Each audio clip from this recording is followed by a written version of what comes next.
कि तेलंगाना की सरकार ने अंधविश्वास को राज्याश्रय दिया हुआ है। यहां तेलंगाना में अंधविश्वास के नाम से क्या क्या हो रहा है, ये पूरे देश के लोगों को जानना चाहिए। कहां रहना है, किस दफ्तर में जाना है, किसे मंत्रिमंडल में रखना है, मंत्रिमंडल कब बनाना है, मंत्री में से किसको निकालना है, ये सारा अंधविश्वास तय करता है। तेलंगाना का विकास करना है, उसे पिछड़ेपन से निकालना है, तो हमें सबसे पहले यहां से हर तरह के अंधविश्वास को दूर करना होगा भाइयों। आज मैं देख रहा हूं तेलंगाना में सुशासन और तेज विकास की आकांक्षा कितनी प्रबल है। अब तेलंगाना के लोग एक परिवार के बजाय तेलंगाना के हर परिवार के लिए काम करने वाली सरकार चाहते हैं, भाजपा की सरकार चाहते हैं। तेलंगाना की जनता फैमिली फर्स्ट के बजाय पीपल फर्स्ट की राजनीति चाहती है। साथियों, इस बार लाल किले से मैंने आह्वान किया है कि भ्रष्टाचार और परिवारवाद, ये विकास के, लोकतंत्र के, सामाजिक न्याय के सबसे बड़े दुश्मन है। आज मैं तेलंगाना में भ्रष्टाचार और परिवाद के विरुद्ध जो जनाक्रोश है, जनता जनार्दन में जो गुस्सा है, नौजवानों में जो गुस्सा है, वो आज हिंदुस्तान देख रहा है। और मैं आज तेलंगाना की जनता को आश्वस्त करता हूं, मैं आज तेलंगाना की जनता को आश्वस्त करता हूं, गरीब के लूटने वालों को, गरीब को लूटने वालों को छोड़ा नहीं जाएगा।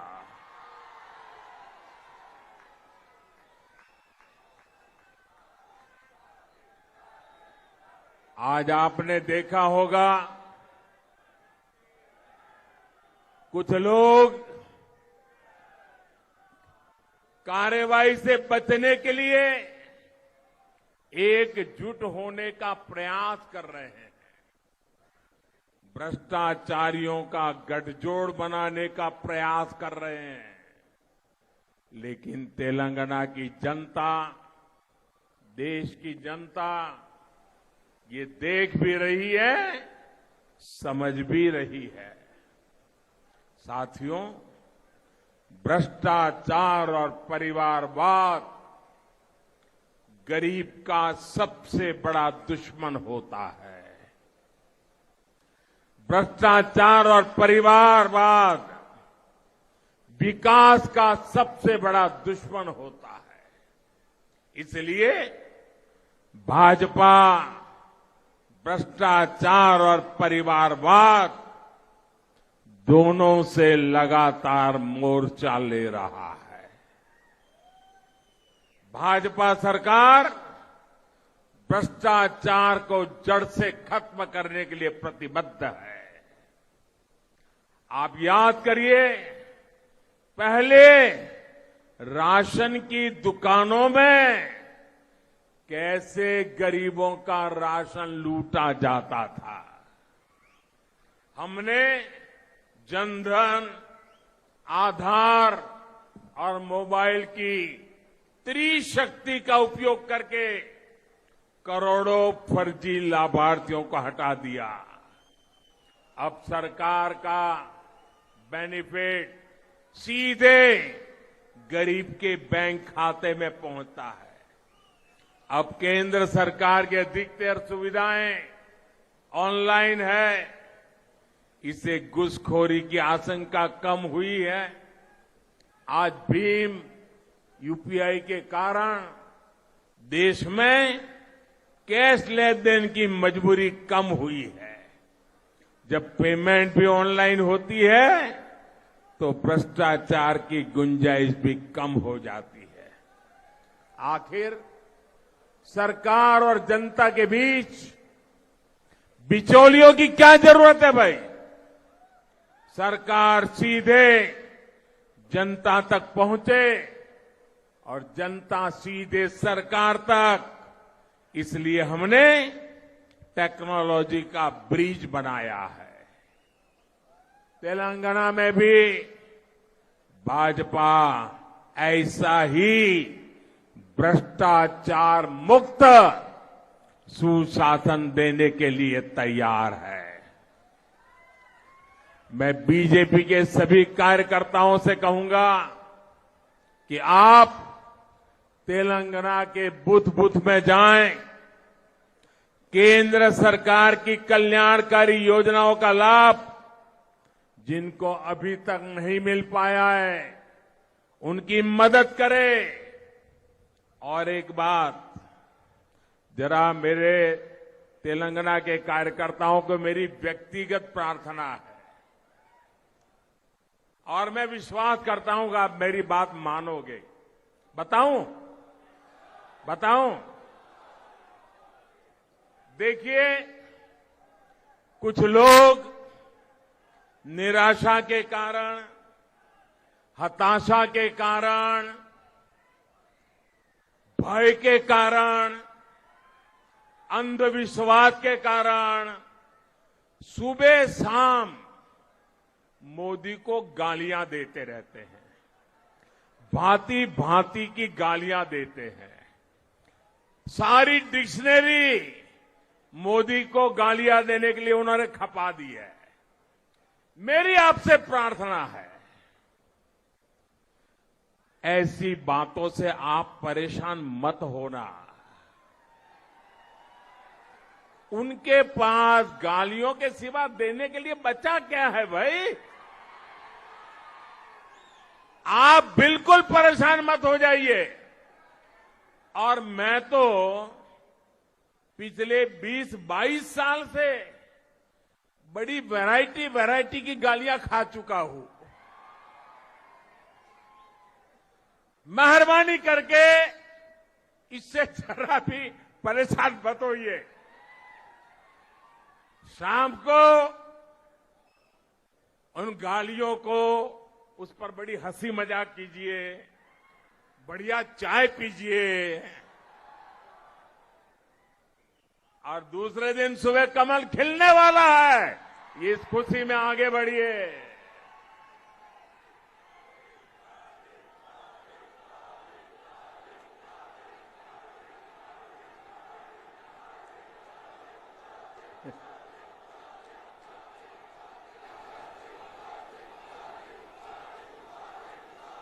तो दोस्तों, आप मुझे बताइए, अब ये गालियों से आप परेशान नहीं होंगे ना? बिल्कुल नहीं होंगे ना? शाबाश। अरे सीना चौड़ा करके चलिए दोस्तों।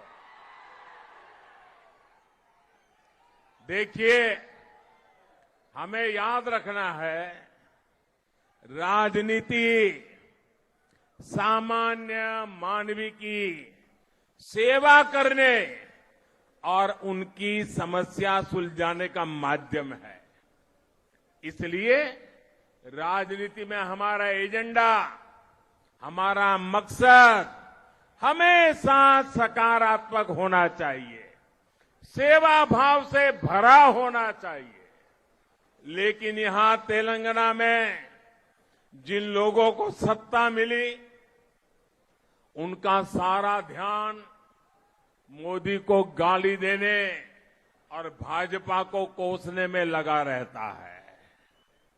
मुझे कभी कभी लोग पूछते हैं कि मोदी जी आप थकते नहीं हो? अब कल मैं दिल्ली में था सुबह, फिर कर्नाटका में, फिर तमिलनाडु में, फिर रात को आंध्र में और अभी तेलंगाना में। तो लोग मुझे पूछते हैं थकते नहीं हो? तो मैंने उनको समझाया, देखो भाई, मैं डेली 2 किलो, 2.5 किलो, 3 किलो गाली खाता हूं।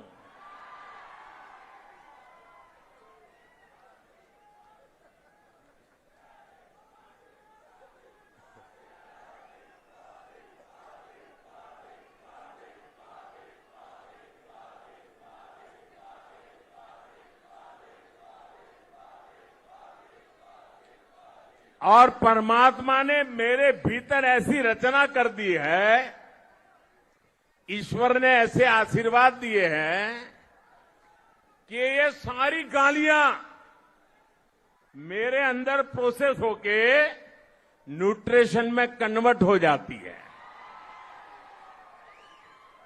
एक सकारात्मक ऊर्जा बन जाती है जो जनता के सेवा में काम आती है। भाइयों बहनों, जो दिन रात मुझे गाली देते हैं, बड़ी नई नई गालियां खोजते रहते हैं, मैं उन्हें कहना चाहता हूं, अगर आप मोदी को कितनी ही गालियां दीजिए, हम हजम कर जाएंगे। भाजपा को गाली दीजिए, हमें कोई समस्या नहीं है, हम तो ऐसे ही बड़े हुए हैं। लेकिन अगर तेलंगाना के लोगों को गाली दी तो लेने के देने पड़ जाएंगे।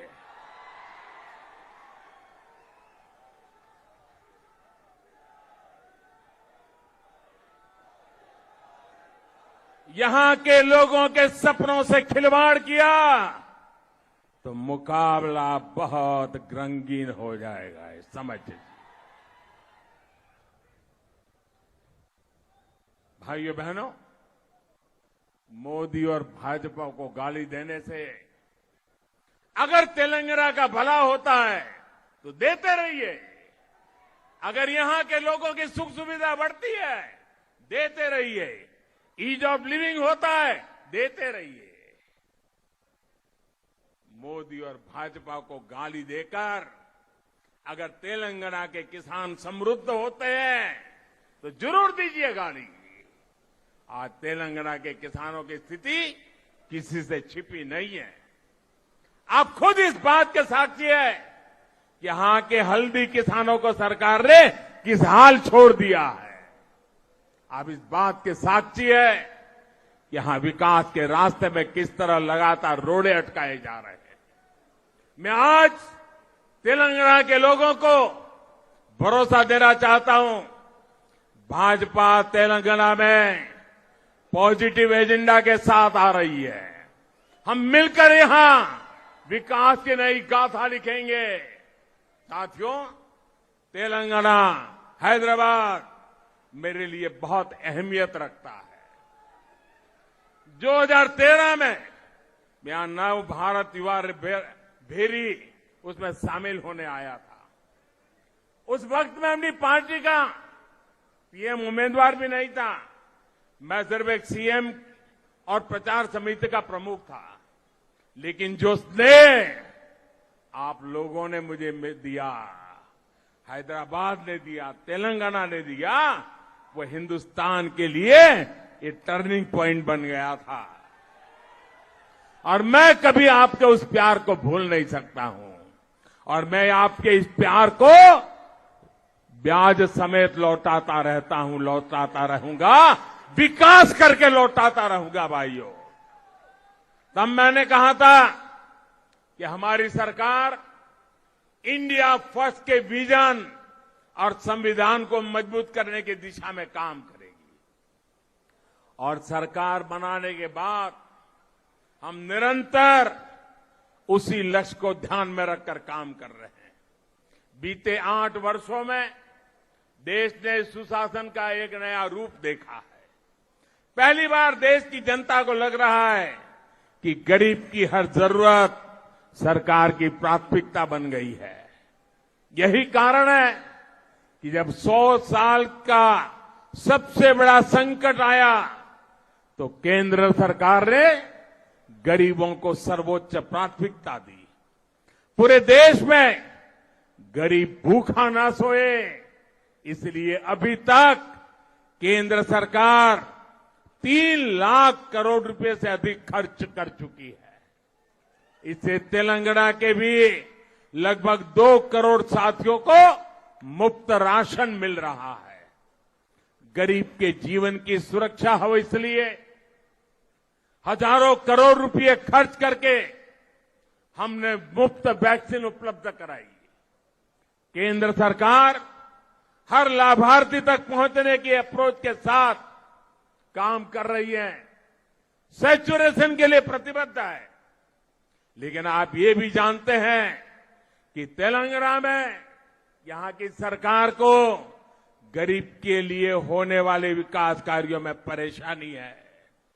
केंद्र सरकार की सारी कोशिशों के बावजूद यहां की सरकार ने पीएम आवास योजना के घर बनाने में रोड़े अटका दिए।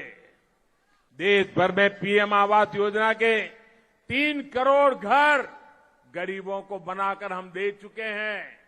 उनके सिर पर पक्की छत हो गई है। लेकिन तेलंगाना के गरीबों से ये सुख भी यहां की सरकार ने छीन लिया। कहां ये लोग 2 BHK फ्लैट देने वाले थे, कहां पीएम आवास के घर भी नहीं बनने दिए। मैं जानता हूं तेलंगाना के लोग इस अपराध को कभी माफ नहीं करेंगे। साथियों, आज तेलंगाना पॉजिटिविटी चाहता है, प्रोग्रेस चाहता है। वो सिर्फ और सिर्फ भाजपा दे सकती है। तेलंगाना के लोग ये समझ रहे हैं, इसलिए यहां बीजेपी का जनाधार लगातार बढ़ रहा है। और आज जो तेलंगाना में सबको दिख रहा है, ये बीते 8 वर्षों में पूरे देश का ट्रेंड है। त्रिपुरा में बीजेपी की गिनती नहीं होती थी। हमारे कार्यकर्ताओं ने संघर्ष किया, जनता के मुद्दों को उठाया। आज वहां बीजेपी की मजबूत सरकार है। इसी तरह असम, अरुणाचल प्रदेश, हरियाणा, इन सभी राज्यों में हम लोगों की सेवा में लगे रहे और जनता जनार्दन ने हमें भरपूर आशीर्वाद दिया। अब तो बीजेपी की सरकारें जहां एक बार बन जाती है, वहां बार बार बीजेपी सरकार बन रही है। भाइयों बहनों, बीजेपी के प्रति ये विश्वास सुशासन के कारण है। वो सुशासन जिसके मूल में सबका साथ, सबका विकास, सबका विश्वास और सबका प्रयास का प्रण है। बीजेपी वो पार्टी है जो युवाओं की पार्टी है, गरीब के हित में सरकार चलाती है। अब तेलंगाना में भी हमें भाजपा को निरंतर मजबूत करना है। तेलंगाना को भ्रष्टाचार और परिवार के शिकंजे से मुक्त करना हमारा कर्तव्य है। मुझे भाजपा के लाखों कार्यकर्ताओं पर भरोसा है और आपका ये जो जोम जुस्सा मैं देख रहा हूं, मुझे भी नई ऊर्जा मिलती है। मैं फिर एक बार आपको बहुत बहुत बधाई देता हूं, बहुत बहुत शुभकामनाएं देता हूं और आपकी निष्ठा को नमन करते हुए मेरे साथ बोलिए भारत माता की, भारत माता की, भारत माता की। बहुत बहुत धन्यवाद।